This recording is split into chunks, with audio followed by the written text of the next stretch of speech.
these cars.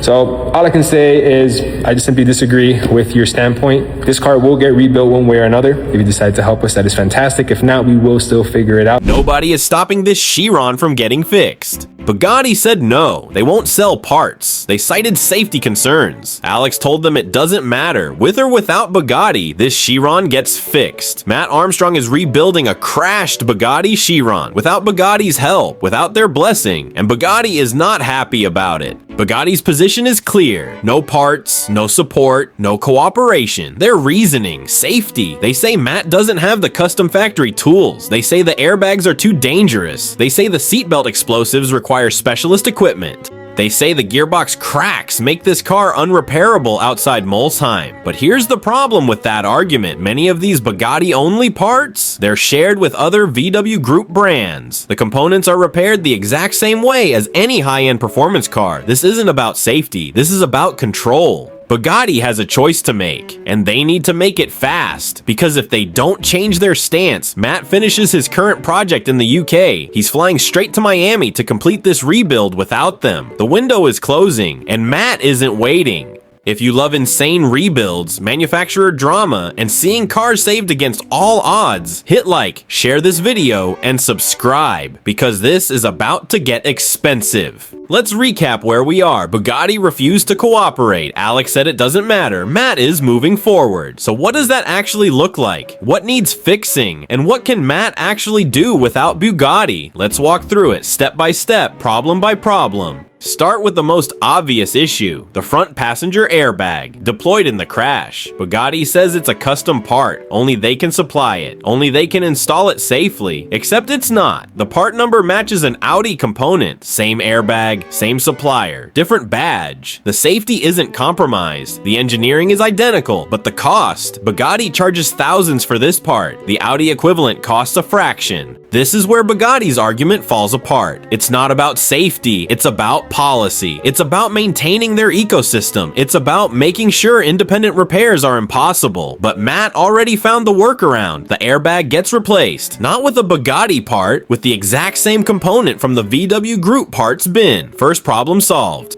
Now let's talk about something more dangerous. Seatbelt pretensioners. These aren't standard seatbelts. They contain small explosive charges. In a crash, they detonate. They pull the belt tight in milliseconds. They save lives. But after a crash, Bugatti's policy is total replacement. No resets, no reuse. Because if those explosives fire again by accident during a rebuild, catastrophic. Here's what Matt is doing instead. The explosives get professionally reset. The belts get replaced during the full interior retrim. The color gets changed to match the new interior theme. It's done the same way any high-performance car shop would handle it. Same process BMW specialists use. Same process McLaren independents use. Same process Lamborghini rebuilders use. Bugatti would charge 5 figures for this. Matt's doing it for 1/10 of that, and it'll be just as safe. Second problem solved, but it gets more complicated. Here's where Matt's plan actually makes more sense than Bugatti's. The interior is getting completely retrimmed anyway. Full color change, new leather everywhere, dashboard, seats, door cards, everything. So why would you not reset the seatbelt explosives? Why would you not replace the belts during a retrim? Bugatti's objection is that it's unsafe to do this outside the factory. But Matt's already committing to a full interior rebuild. He's already got the dashboard out. He's already repairing the leather, resetting the seatbelt pretensioners at that stage. It's not just possible, it's easier. This is where manufacturer logic breaks down. Bugatti wants you to think this is impossible, but the reality, it's just expensive, and they want to be the only ones charging for it. Third problem solved. Now we get to the real threat. Let's talk about what could actually kill this project. Not the airbags, not the seat belts, the gearbox. The co-part listing mentioned cracks. Gearbox cracks. That's the phrase that makes every builder nervous. Because if the gearbox housing is fractured, if the internals are damaged, if the dual clutch system is compromised, this car doesn't get rebuilt. Not by Bugatti, not by Matt, not by anyone.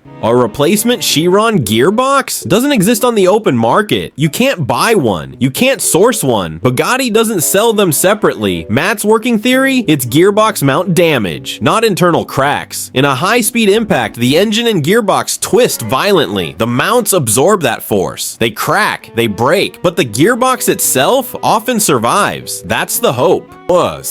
That's what Matt is betting on, but until the car is up on the ramp, until they inspect the underside, they won't know. This is the real gamble. The wheels are back on. The Chiron is going up on the 4-post ramp. The undertrays are already removed. Insurance inspectors pulled them off weeks ago, so whatever damage exists, it's about to be visible. Matt is looking for cracks, stress fractures, bent subframes, anything that would indicate the gearbox took a direct hit. So far, nothing obvious, but that doesn't mean nothing is wrong. Chirons are built with carbon fiber tubs. The gearbox mounts to that tub. If the carbon is cracked internally, if there's delamination you can't see from the outside, the car is structurally compromised. And that's not something you fix in a shed in the UK. That's not something you fix anywhere outside the factory. This is the line. This is where independent rebuilds either survive or die.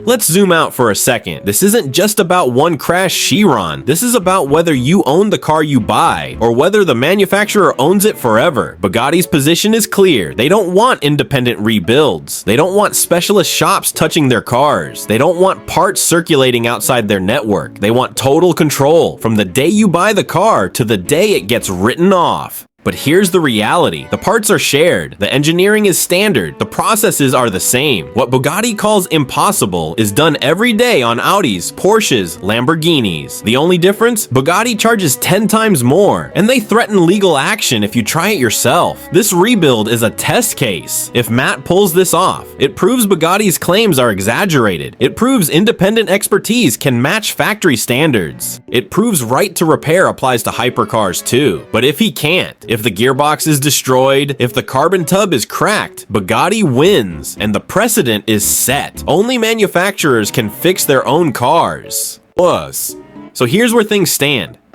Airbags? Solved. Seatbelts? Solved. Interior? Sorted. Gearbox? Unknown. The car is up. The inspection is happening. But Matt hasn't confirmed anything yet, because there's still a chance this entire project dies right here. One crack in the wrong place.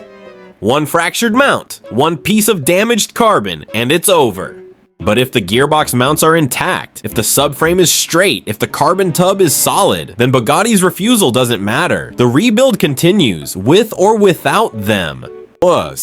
Matt Armstrong is betting everything on what's underneath this car. He's betting Bugatti's safety concerns are overblown. He's betting their refusal is about control, not engineering. He's betting he can finish this rebuild in Miami without their parts, without their tools, without their permission. The Miami shop is already prepped. The parts are being sourced.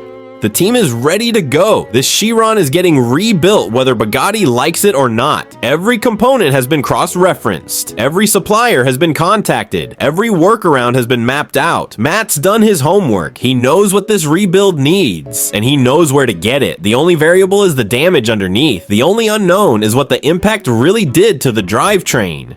The only question left is whether the car is even rebuildable. But first, he needs to know what the gearbox looks like, and right now, he doesn't.